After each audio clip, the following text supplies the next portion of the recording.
Hi guys, welcome back to My Steps to Sobriety, the show on YouTube and as a podcast with me, your host, Stefan Neff. And today is another day for a great interview.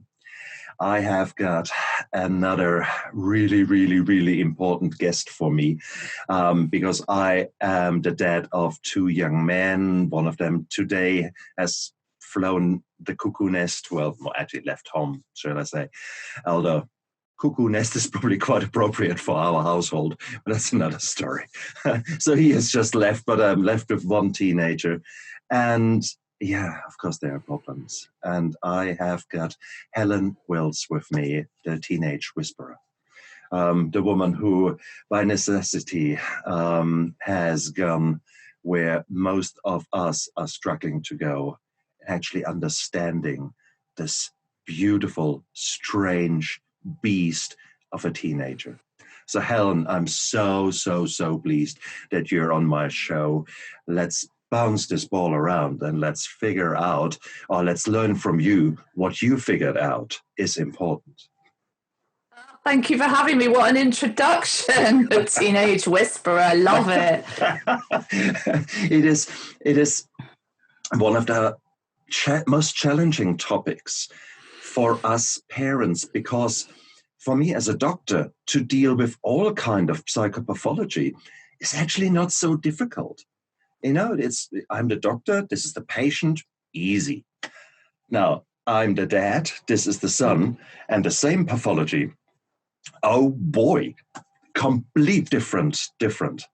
And it is, I love my sons to bits. Let's get that out of the way. And they have driven me nuts at times. Let's get that out of the way too. And with that, hopefully you guys recognize out there that, yeah, you are not alone. And that's the reason I've invited Helen here to share with us a bit her journey. And I guess, where did the journey start? I guess we started best with the birth of your firstborn. So how old were you, may I ask, when you had your first child? 37. So cool. we actually struggled to have our children, but got there in the end. 37 and then 40 for my next one. So I'm now 53, managing life with almost 16-year-old and a just 13-year-old. So we're not quite ready. And I had a pang when you said one of yours has just flown the nest, because already my daughter is 3 years away from anything like university, but already I still feel that pain of her leaving. I can't imagine anything worse after you've spent 18 years of your life raising someone to then just not see them. It is the most bizarre thing. Absolutely it is. And it's weird. I mean, I don't know about you, Helen, but I, in the morning, sort of walk into the bathroom and switch the light on and look in the mirror and think, who are you? I'm much younger in there. And going with that, I can remember the little one burping on my shoulder and then the warm slobber, the running on my shoulder. All that, that was yesterday. It feels like, but no, that is. I was at university last week, I swear. So that makes two of us. You started when you were in your mid-30s with having a child, and that is fraught with its own challenges and with its own dynamics compared with someone who starts much younger. Let's say the extreme, a teenage pregnancy, who will have complete different expectations, life experiences, etc. How do you see the role of the age of the mum when it comes to dealing with teenagers down the line?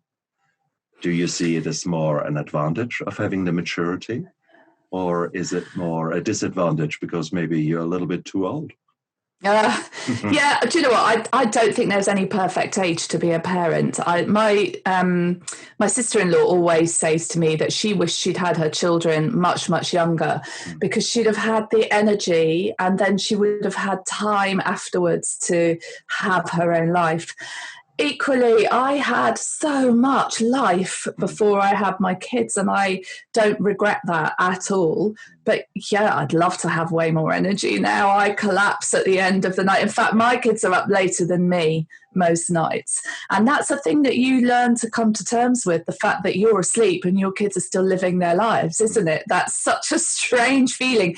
And this is one of the things I talk about a lot on my blog and in my podcast, is just how difficult it is as a parent, having had full control of your child's life at one point, to gradually give up that control and hand it over completely to them eventually. And I see so many parents of younger teenagers, tweenagers just coming up to it, really struggling with that concept. It's a very difficult time. It's very challenging as a parent. And sorry, I've totally moved you on from the question that you asked. No, not at all, not at all. That's how an interview goes. There is no right path. There is just us struggling and hopefully overcoming the struggles by talking to each other and shedding light on the fact that we are not alone in our feelings as parents. Yeah. And, you have got different experiences where I hopefully can learn from. And yours are certainly very positively framed, which is beautiful. Whilst many of my friends certainly just shaking their heads and think, oh my God. And I guess I'm in the middle somewhere. Yeah, well, I mean, we're all on the same journey, aren't we? But we've all got different experiences because we've all got different kids. We're all different ages, and we've all got different levels of experience. I feel like, because I'm a bit older, I've had time to work through all the stuff that was difficult in me to be able to cope with the things that are difficult now raising my kids. So I was a very, very anxious parent. Going back to the fact that we struggled to have our children. Sorry. Were you an anxious teenager? Or were you as a teenager?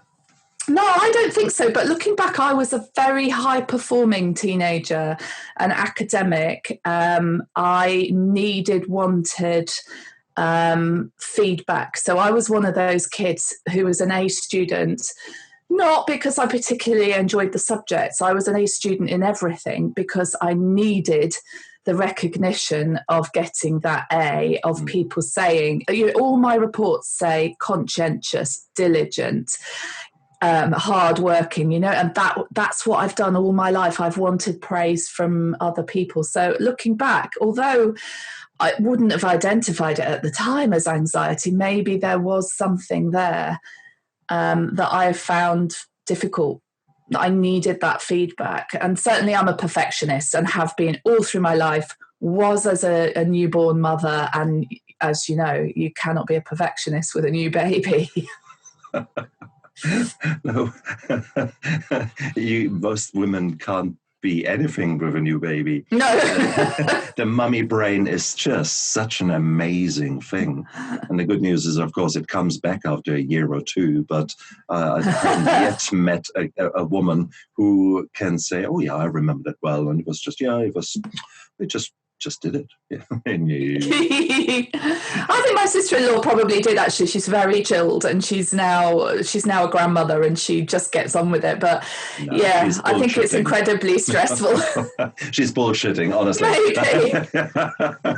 Maybe you're right. So, okay. And I guess your point is really, really, really important, because at some stage in our lives, we as individuals need to grow up. And that growing up, with that I mean to develop the emotional maturity, the true acceptance of your feelings, your recognition that feelings are normal and that there are healthy ways how to deal with it. And that can take a little while. And with me, that was the mid-40s or early 40s by the time I hit my lowest and finally stopped drinking, and then had to deal with the emotions.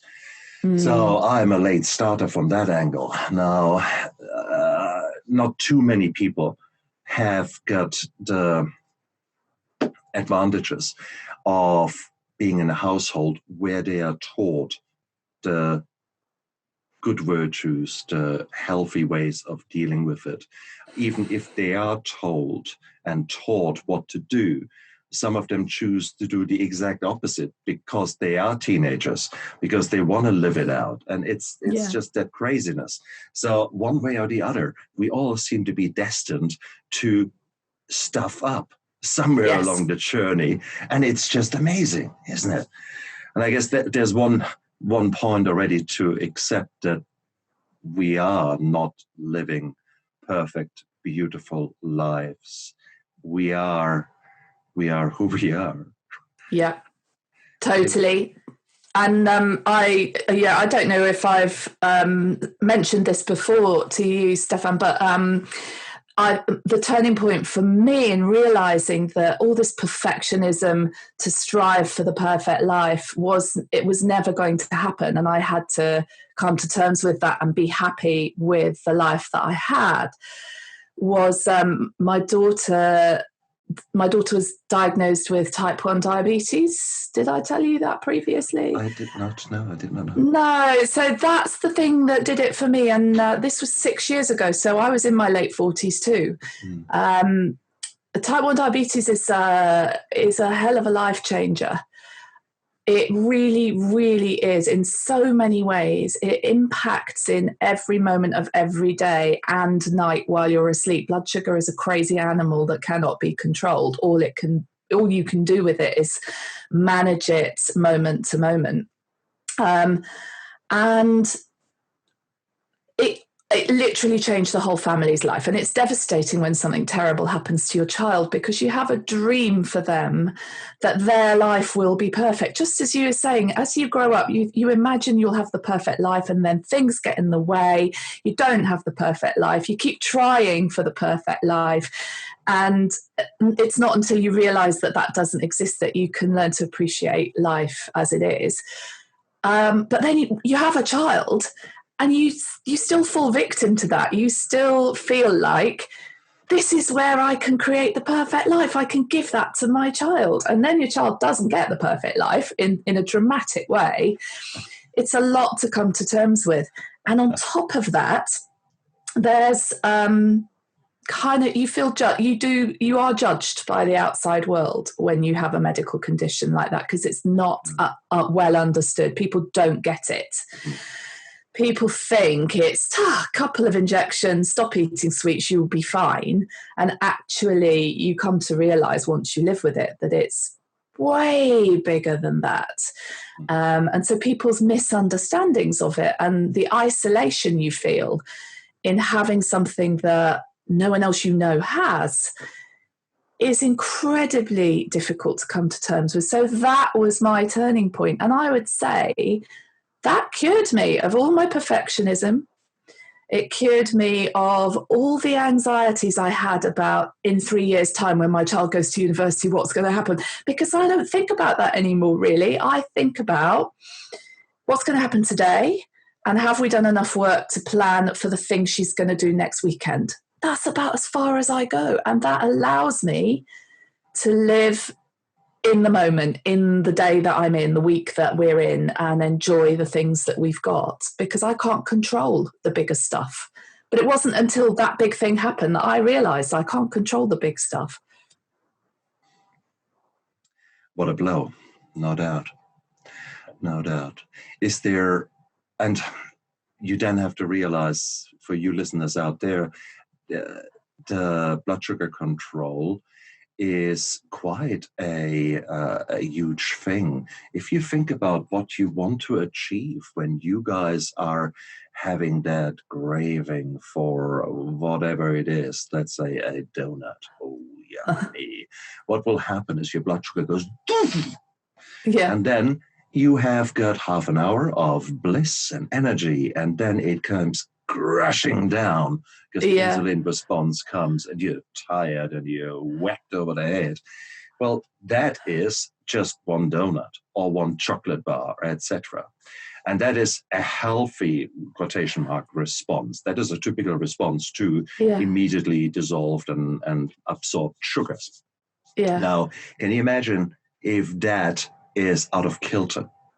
Can you Yeah. imagine that in a young person who is already this cauldron of emotions and hormones and everything?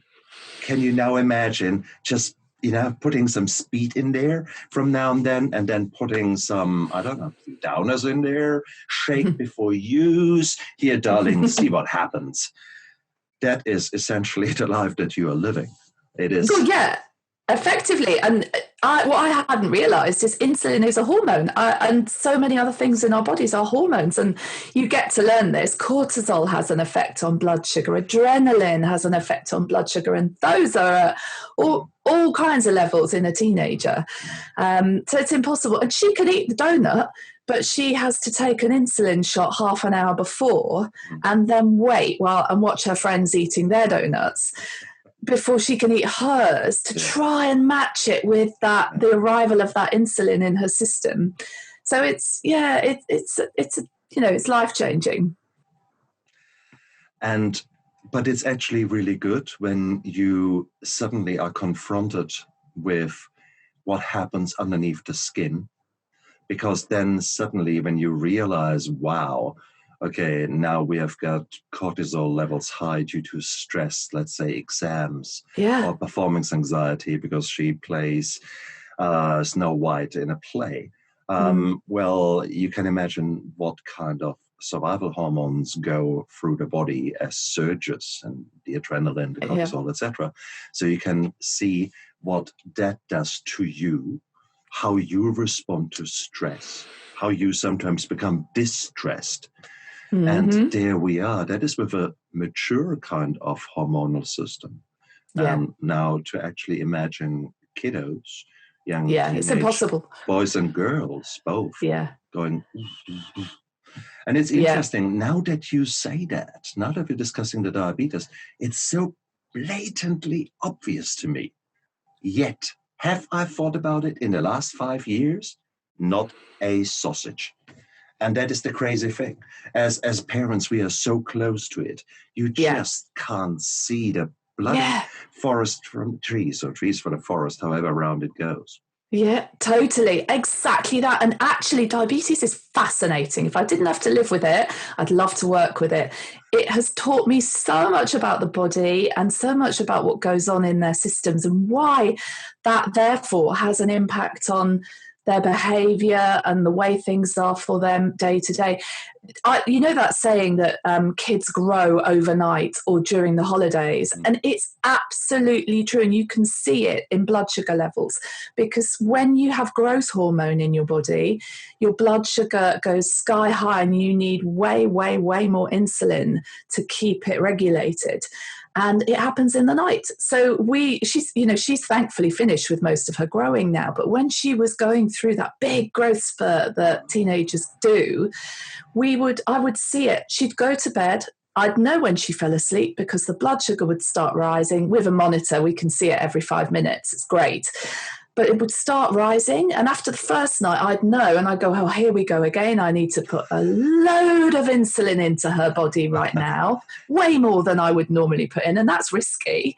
But I know that's what I need to do, because right now, in this moment, she's growing.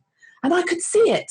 It's fascinating. Honestly, I cannot tell you. It would be so much fun if it wasn't so awful to live with. Well, the end results are so hard, and sometimes you nearly have to be a saint to not get triggered by what comes out from the mouths of the little munchkins that we love so much. Oh my goodness, completely. And you can see their hormonal response, and it's not controllable. They have no control over whether or not they tell you they hate you, whether they speak to you rudely, whether they're intolerant of their siblings. They actually, you sit there and yell at them and say, that's rude, I told you that yesterday, I don't want to hear that again, do not say that tomorrow. And of course they say it tomorrow. It's not that they're deliberate. I know this. It's not that they're deliberately being really horrible kids. It's that they have very little control over how they behave. And of course, as parents, we've got to keep telling them, that's rude. You can't behave like that. I don't want to see that again. But you equally underneath it all have to kind of remember it's not personal. They don't hate you. They're not going to grow up to never speak to their brother again. It's okay. It's just normal, because they do come back to you. I'm sure you found that with your boys. They will be horrific to you. And then a few weeks later, and it can last for weeks, and then a few weeks later, they'll be curled up on the sofa with you, telling you they love you. Well, girls, maybe. No, my boy tells me he loves me. You know, they're just roller coasters.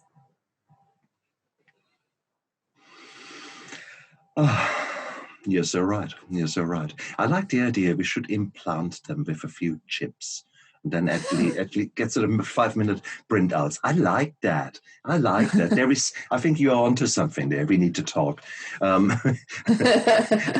It is one of these things, and it sounds weird to those of you guys out there who are not into physiology of the human body and who are not that. But there are people like Tim Ferriss and other people who very much are into nutrition, and they do exactly that. They have good little probes implanted so that they can control exactly how they biohack their bodies. But we are now talking 20, 30, 40 years old people who really are in tune with their bodies. You know, we can learn from them, but don't try that at home, kids. I don't think it will. No, I mean, hers it's a medically, she gets it from the hospital. It's just a little skin sensor that is taped to her with a tiny sensor in her skin, and it gives her a blood sugar reading every 5 minutes, and it can tell her whether she's starting to rise and needs more insulin, starting to drop and needs some sugar,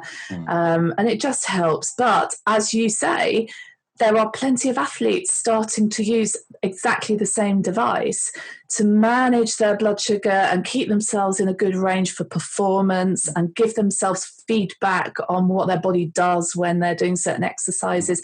And she's a skater. She's an ice skater. Oh, cool. So we can see, and again, it's fascinating, we can see what different kinds of exercise do to blood sugar levels 24 hours after the exercise has been completed. It is quite interesting. So it's interesting that, you say, athletes do use it. But interesting. Now that suddenly you had this curveball of diabetes and your daughter, you were far more aware of the biological underlying reasons why moods go all over the show. Yeah. Having said that, it's one thing to understand why that happens. It's another thing to be able not to trigger and not to respond. How did you learn that? You seem to be a very level-headed and calm person when it comes to that, but I can't for a moment believe that this is A, all the time, and B, it would have been a steep learning curve, to say the least. Did you get some help? Did you see a life coach? Did you see someone who held a mirror in front of your face and said, "Hey, look, this is what's happening"? Yeah, it's taken me years actually of unpicking the grief of that. And in the process, I've unpicked other things that I had before. So first of all, so it's been 6 years since her diagnosis. The first 2 years were just a whirlwind. And you go into survival mode and coping mode when something bad happens. And you just get through it. And that's what I did for 2 years. And I didn't feel anything difficult in my body. I had anxiety. I had a lot of anxiety, a lot of physical symptoms and that, but I didn't feel, I felt okay. I was coping. And it was only after those first 2 years when I kind of got to the point where I thought, I've got a handle on this now. I realised that I cannot keep a perfect blood sugar for her, that all I can do is go with the flow. And I accepted that. And it was an acceptance. It took a very long time to accept that. that's when I suffered physical symptoms, when I relaxed about the thing that I was having to fight and stopped fighting it. So I also have fibromyalgia, and I've had it for 30 years. And it gets worse with stress. It gets worse when I'm not treating my body right. And of course, I wasn't treating my body right back then. Because I wasn't the focus. My child was the focus. Sure. So suddenly my pain was intolerable. We were talking about operations on my shoulders because it was that bad. And I decided I needed help. And the NHS in the UK was brilliant. And I was sent to a pain management clinic where I had a very long spell of conversations with a wonderful woman who's a pain management consultant. And she helped me to manage my pain and my responses to pain, which would be, oh my God, my pain's so bad tonight. I can't sleep. I'm never going to get over this. I'm going to have an operation. I'll be crippled by the time I'm 80. My mother is in that situation. The anxiety and worry of that, she helped me manage that. But equally, she also helped me unpick the grief that I had necessarily buried of that diagnosis of my child, and understand that it was a huge knot of anxiety deep in my stomach that I didn't even realize was there. And that was quite painful, bringing that up so that I could notice it and deal with it. And I do still, as you say, get huge spells of anxiety. I had one yesterday. Now, why did I have that? Do you know what? I think it was literally my son's birthday party happened yesterday, and I think I had a podcast recording, and I had a guy came to put up a tent because we're socially distancing still, so that the boys could watch a movie in the garden. He came early, and something else happened. You know, everything happened all at once. And I thought, my God, I am having a gin when all this is over. My God, I need it now, you know? So I still have those moments. But what the counselling taught me is to sit with those moments and acknowledge them for what they are and notice that I need a gin.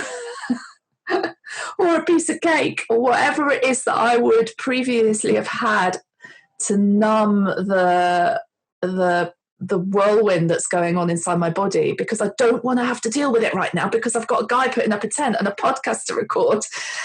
And the gin is actually a good thing to get rid of that so that I can carry on. And I haven't given up drinking, but I do at 53 need to moderate. I really have to, because I can't tolerate it anymore. Can't cope the next day.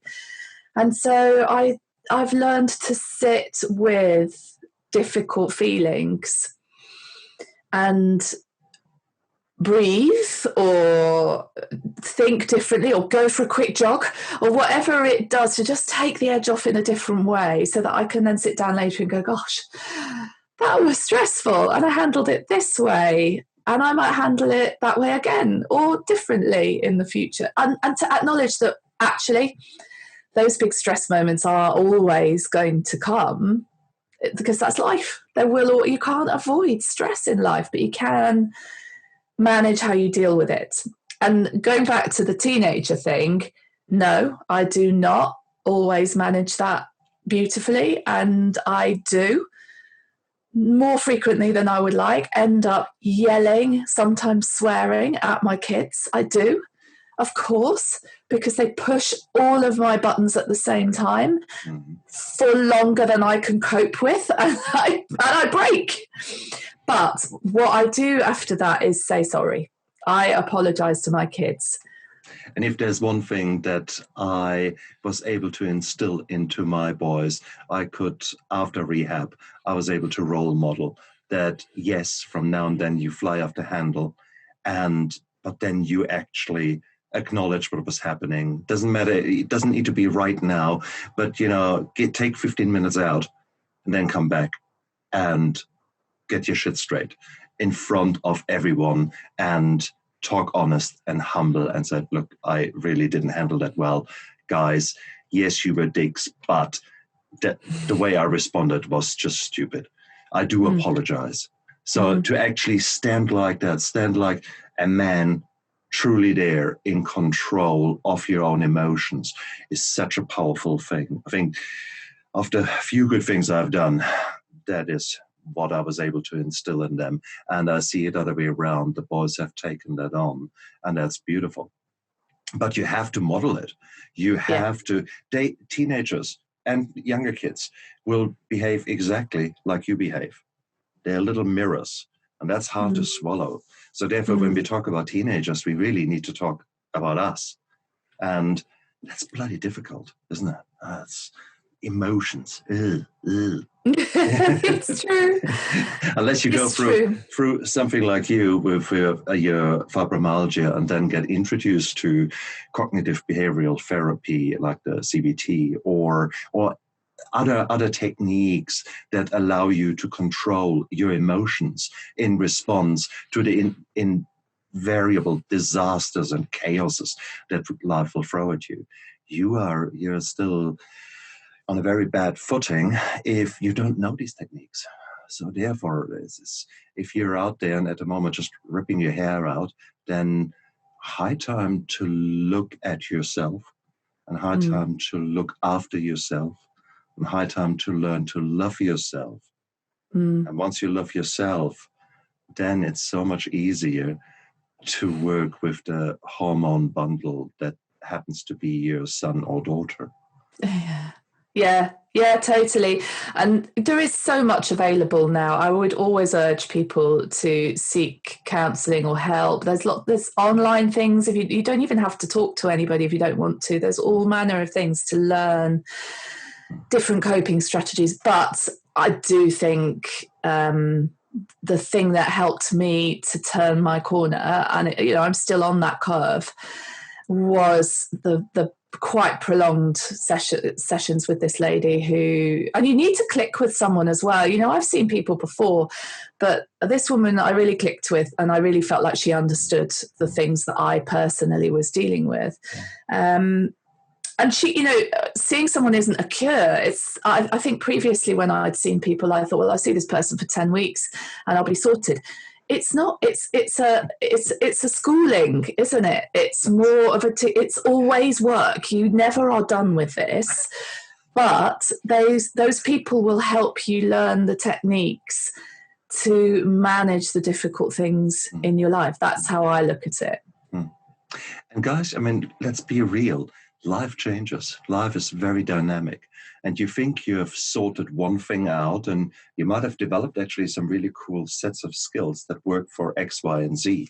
And then you turn around and they're over there with A, B, and C. There is another wave of chaos coming, where unfortunately those things, they don't work so well over there. Yeah. And you think, damn, come on, guys. And there it is. There it is. Yeah, that's right. You have to learn new things. And there's a new catastrophe. And there's certainly, this year with COVID, but with many other things, 2020 was supposed to be my year. And here we are. Every other day is some either a small bushfire or a bloody volcano going up. And that's just within my family. And it's just... But there's always there's always going to be something, but I think it takes a lot of life lessons before you realize that there will be life lessons right up until the end, and it is about navigating those curves in the happiest way possible. And I think going back to the teenagers, I really think for me it's definitely about instilling those realizations in our kids as early as possible so that they have the tools to cope with what life throws at them. And I look at teenagers now, and I'm sure it's always been the way, but I think they have, some of them, I'm only 53, I don't know what's coming, but I feel like my kids are going through the time of their lives that is going to be the most stressful, unless something terrible happens to them. Because the pressures to succeed at school now are immense. The schools put a ton of academic pressure on them.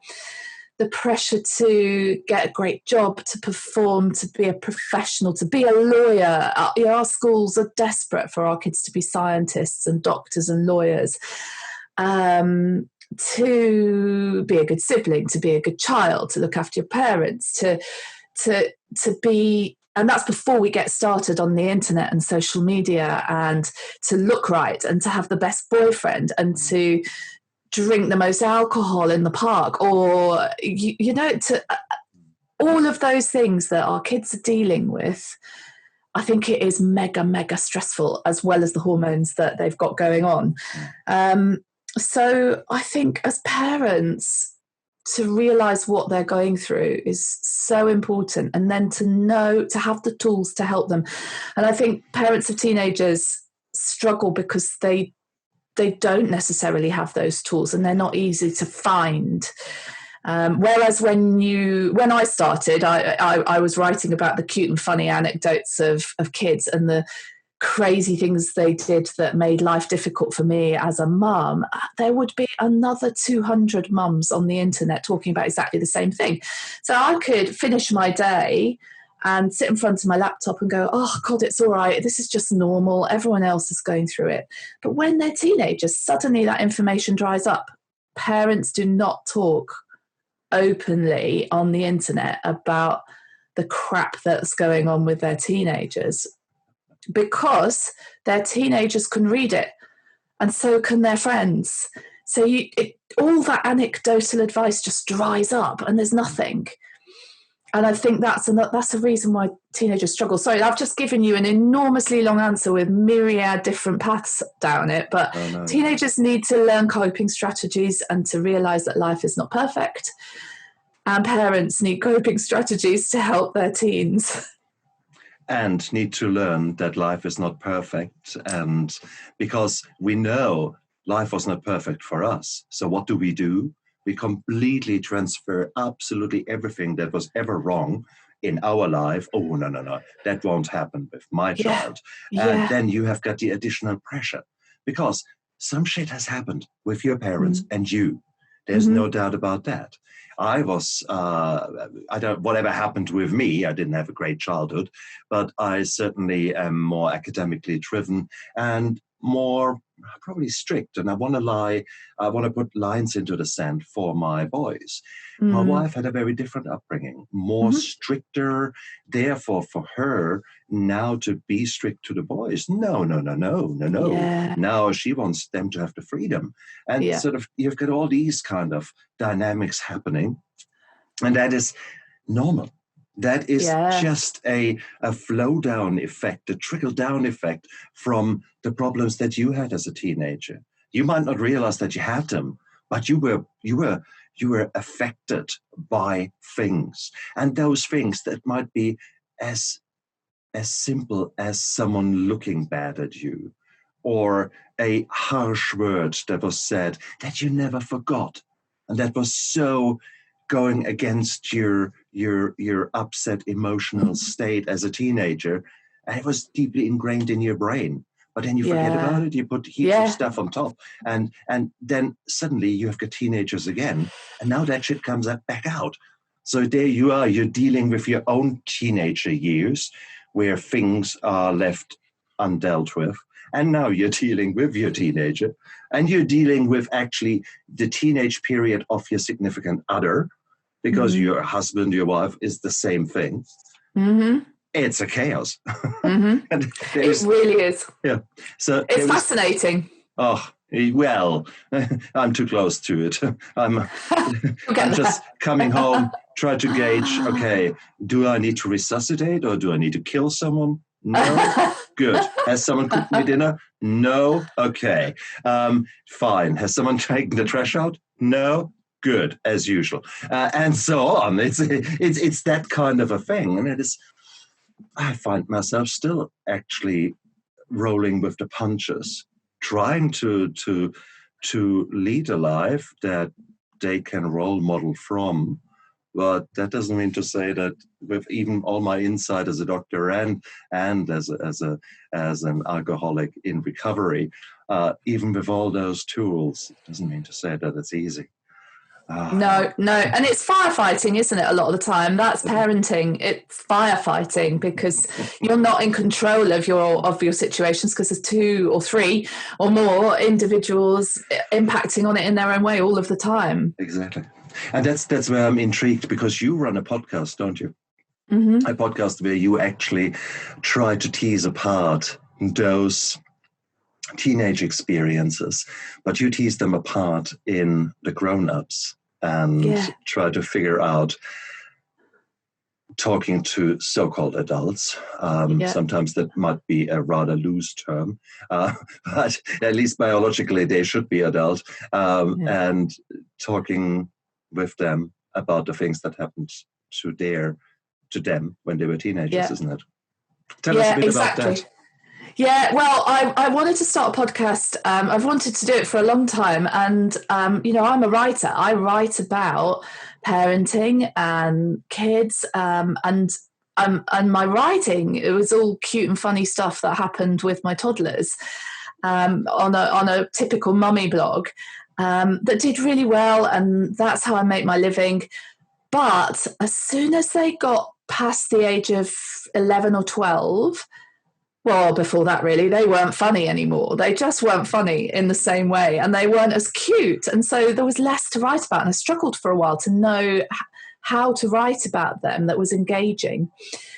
And then, without me realizing, they became teenagers with another whole set of problems worth writing about, but I could not write about it. As I said before, you can't write about your own children's problems when they're teenagers, because A, they can read it, B, their friends can read it, C, their friends' parents can read it, and D, they're way more complex problems and they're bigger and more impactful than the problems they had when they were 3. So I did not know how to get this stuff out there. And I thought, when I decided to start the podcast, I was thinking, right, who can I interview? Can I interview my own kids? No, they won't tell me anything. Can I interview their friends? No, because they probably will not tell me everything. Can I interview their friends' parents? No, because they've got the same problem as me. They don't want to talk openly about their kids' problems. And so I got to the point where I thought, do you know what? I can interview adults who went through something difficult as a teenager, who a teenager can relate to because they're talking about it from their point of view, but who also has the benefit of hindsight and can give tips, resources, help, support, insight to the kids going through that right now. And also ideas to the parents, even though some of them are not parents themselves, ideas to the parents of how they might have liked to have been supported as teenagers, differently perhaps to how they were. And so I'm hoping that it's a win-win for parents and teenagers alike. Now, for teenagers, I'm going to have to put it on YouTube. I don't think teenagers listen to podcasts, but if I can figure out how to put it on YouTube, then we'll be winning. I've had, surprisingly, a lot of volunteers with very difficult stories. I was quite shocked by how many people wanted to tell more difficult stories than I'd imagined, actually. But they've been fascinating interviews to record. Lots of people have given me feedback to say they were wonderful to listen to. And no matter what the subject matter, there is always a take-home that any parent can use on the smallest of problems with their teenagers. So I started with a lady who was expelled from school when she was 14, and she's in her 30s now. And I thought that was, that although not that many kids get expelled from school, although there are a few, quite a lot of kids flirt with that and get close to it. And quite a lot of parents are dealing with kind of what the school would term behavioural issues. So that was interesting to see from the other side. It was a lovely conversation, actually. It's probably my most downloaded podcast. Which is beautiful. I mean, that these are the kind of stories from which we can learn. More importantly, where we see that we're not the only ones And I think exactly. that is what I do with recovery and with sobriety. I bring it out there that it is normal. We are all struggling with our problems, and some of us, and a lot of us, have reached to the bottle far too many times. But it's the same with the depression. It's the same with the anxiety, with all these kind of things. They're essentially normal. They are so prevalent, so common out there. Yet when you're experiencing them, you feel so full of shame and full of guilt, and full of you just want to take the whip out and whip yourself a little bit. How dare I feel these bad emotions? Yes. Unbelievable. But it is, and that's why I want to speak out, and that's why I have people like you on my show, and vice versa. Your podcast is beautiful because you're talking about the hard topics there, and you talk to people who have gone through and are now out the other end. Now, when they were in their darkest moment, there was maybe an uncertainty if they ever were to come out. Yes. But now they are. Yeah. And they might have done things that they were not proud of. Sometimes people do all kind of things like self-harm, or like slow self-harm, which is the addictions. Or there's so many things, and none of us are happy about it. None of us are proud about it. We all try to hide it. That's probably the worst thing you can do. But you don't realize that until something has occurred where you actually had to open up. That's the most cherished moment in virtually everyone, when they reach their breaking point, when they have to accept that alone they can't continue in the way they have been going, regardless what the problem is. It's that realization, that opening up suddenly, the clarity to say, no, enough is enough. And that's, guys, I wish it to all of you out there who are with all your problems. I hope you soon come to that point, because it's from there on where your recovery can start, your growth can start, your self-love can start. And then you can deal with the problems in such a different way. That rock bottom thing is really important, isn't it? Because you can struggle with, and this happens with a lot of my podcast guests. They tell me their story, and I can see the moment where they got to their rock bottom and changed it. Some of them alone-ish, but because their circumstances changed, they changed their circumstances, maybe not realizing that's what they were doing, but that allowed them to then move forward and leave the things behind. You mentioned self-harm, and one of my favorite interviews is a woman who self-harmed from the age of 14 for 10 years. And she admits that when she stopped, she used alcohol for a while to replace that. And it dawned on me as you were talking that you're right. All of these things are a form of self-harm.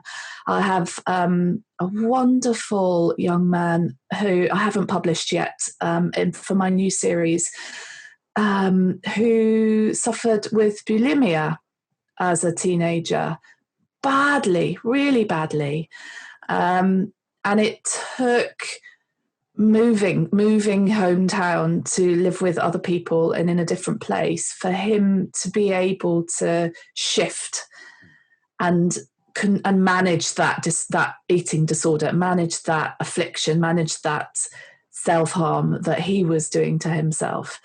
As he talked, I could see that as a teenager, he didn't even realize, in fact, he said that he didn't even realize that what he was doing was a thing. It was just something that made him feel better in the moment. But yes, they all went through a journey of getting to the point where they realized something had to change. And then they've been inspiring in terms of saying, what could I have done earlier? What could someone else have done earlier to help me not get to that point, or get through it a bit quicker before it became life dominating? But as many things, these things creep up on you. It's not one day that you say, you know what, I fancy becoming an alcoholic. And it doesn't work like that. Or, hey, I want to have a real severe eating disorder. It doesn't work like that. No. No, it doesn't. No. It's all just dealing with emotions in the moment, isn't it? And then it just becomes the thing. It becomes the crutch. What's the name of your podcast? It's called Teenage Kicks. Teenage Kicks. Okay, now, if you search Teenage Kicks on iTunes, you will obviously get a rock song, a punk rock song. I think it's punk rock, or is it punk pop? You have to search Teenage Kicks podcast and ignore all the music suggestions.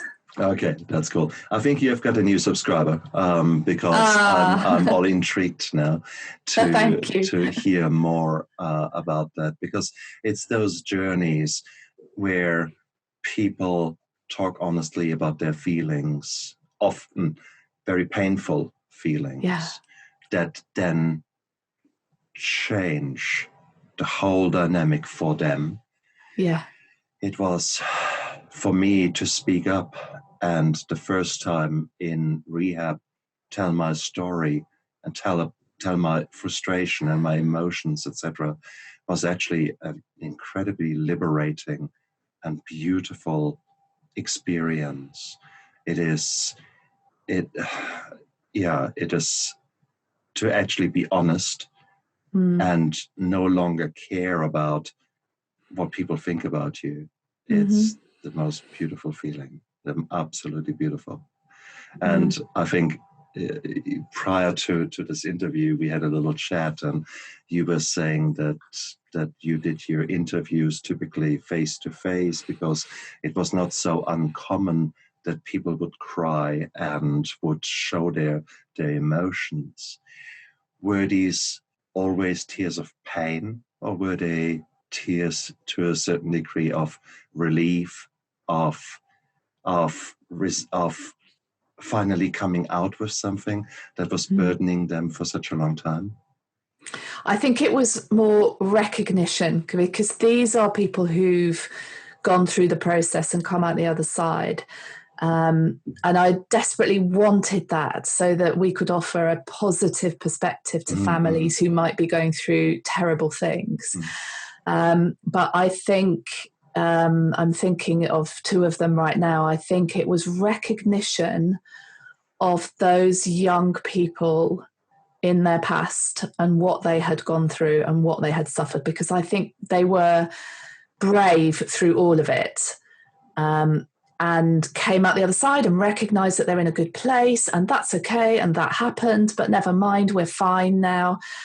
I think in each case, they went back to that 14-year-old girl, 16-year-old boy, whoever it was in their past, and had a moment of sadness and recognition of the values of that person. And that's what brought the tears. Beautiful. And that is the work that we need to do with ourselves, because it is those emotions that we have bottled up and buried and think that they are so deep down there that they are no longer relevant. Totally. You're right. They're a bit like an abscess, and that's just festering and festering. The infection might be slowly poisoning you, and you don't even know it. And it might trigger some of your responses, some of your flying off the handle left, right, and center, some of your being impatient, being a real road rage guy, things like that, where you think, why is a person behaving the way they are? And there's virtually always a trauma there. There's virtually always something in the background that people might not even realize. Yeah. So, yes, absolutely. We should have mandatory rehab for everyone. God. Everyone, do you know what? I think everybody should have counselling throughout their whole lives. Teenagers start with it because they start with friendship issues, insecurities about their appearance, all manner of problems begin in adolescence. And I honestly think you're right. But you know what? We can, as families and friends, we can do that for each other. I hear that, that line, about, it's about being heard, and you can you cannot choose what happens to you in many cases, and you cannot choose other people's reactions to you, but you can choose your own emotional response to that. And I love that line because it's our responses and reactions are very often innate, and we don't even you mentioned road rage. We don't even realize that we're doing them for any particular reason, as you said. But if you're working on how you respond emotionally to things because it's painful for you, not the other person, then that's a really good line. But I think it needs to be taught. And I think we can do that for our kids and other members of our family and say, look, you know, I see why you responded the way you did. I totally get that. And let them be heard. That must have felt very frustrating. This must feel painful for you. That must have been embarrassing. And naming their feelings, I think, you know, the biggest thing I got from my counselling, and when I mentioned that I really clicked with my practitioner, was the feeling of being heard and not judged. And I'm guessing that was similar for you when you went to rehab. The feeling of being able to say, this is how I felt, and not have her say, well, you shouldn't have felt like that. You could have felt like this. You know, I'd have her nod and say, yeah, I can see that was incredibly painful. I understand that. That was like unlocking a padlock for me to go through the gate and breathe and say, what I felt was valid. I was right, but I can now change that for my future. So true. I think, yes, when I was in rehab, everyone who treated me, bar 2 people, everyone was an alcoholic or a druggie, and they all had gotten clean and were now doing what they were doing, be it the counselor, the caseworker, the nurse, the yoga instructor, the fitness guy, the chef, all of them. And this was such a beautiful thing for me to see, that all of them have been in the same boat as I. I didn't believe that initially. I thought, no, they're bullshitting. But no, turned out they were all basically broken people. Yeah. And that's why I do the work that I do now, that I'm opening up and say, we are all broken to a certain degree. And so stop bullshitting, stop hiding, and actually be brave enough to look yourself in the mirror and say, wow, you're really struggling with that, whatever that is. And actually see, well, are there other people out there who equally have struggled with that and now have sorted it out? So what did they do? Try to find these people, try to talk to these people, and then figure out, okay, who has helped you? Because it's all quite nice to say, wow, I had that perfect guy who happens to be in the UK. Well, that's not very helpful to me in New Zealand. So maybe you need to look a bit closer to home and see, is there actually someone here who you don't know about? And you think, wow, there is this beautiful, beautiful, kind soul, which is an expert in exactly that is bothering me. Wow, how did I not know about that? Well, the answer is easy, because you never opened up and actually shared that you had that problem. Had you spoken to your friend, had you spoken to your work colleague and said, wow, I'm really struggling with that, he might have said, well, actually, me too. And here's a telephone number of X. So I think that is the thing that's so striking me every single day in my workplace, which is anesthesia. So I'm not talking to the patient there. I'm talking to the people who work around me. They're all having their problems. They're all struggling. They're all having their things. But slowly but surely, we have actually, without doing big things, we have actually introduced a culture where we can be open and honest. And it's now more common than not that someone comes to me at the start of a list where we are working 6, 7 people together and says, look, last night I couldn't sleep. I'm probably running on 80% here. Can you just keep an eye on me? That I will probably stuff up and I might make little mistakes here and there. Let's just look out. Beautiful, open, honest, no bullshitting, no mask. No, I'm fine.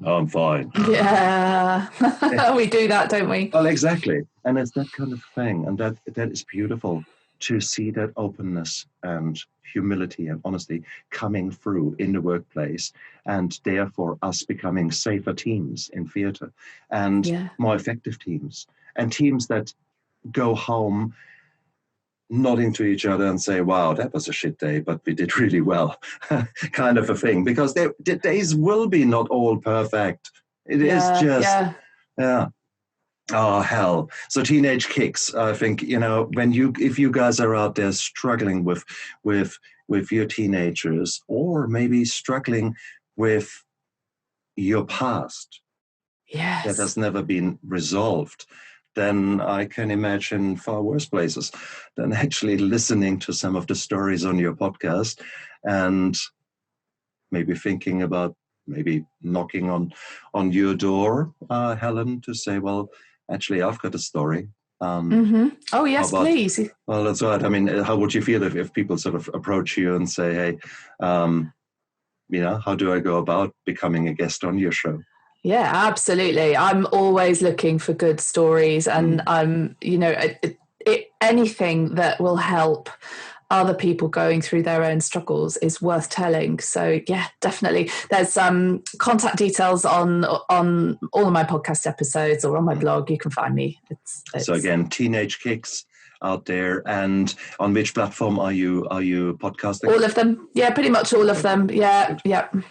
For those of you who are new to the podcast scene, there is each and every one of us who has got a podcast. It is hosted by one server farm somewhere, and that might be Buzzsprout or Podbean or whatsoever. So, and then this information is being sent out to telephone directories, so to speak. So telephone books. And that is then the iTunes, all the other big platforms out there. They don't host anything. They are redirecting the information to the little server farm where I'm at home or where Helen is at home. So therefore, if you go to wherever you like to listen, that could be iTunes or any kind of Spotify. Podcasts, Spotify. There's so many out there. Any of them, I have enrolled with most of them, Helen probably too. So you should be able to find us. If you can't find us on your particular platform, maybe go to another platform and look there. But iTunes seems to be the biggest one. And I certainly am in there as well. Yeah. So that's cool.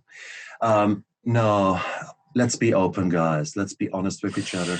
Let's be honest with our children. And let's model that we are not perfect, that we want to do the right thing, and that sometimes our desire might be misleading us, and that I don't know.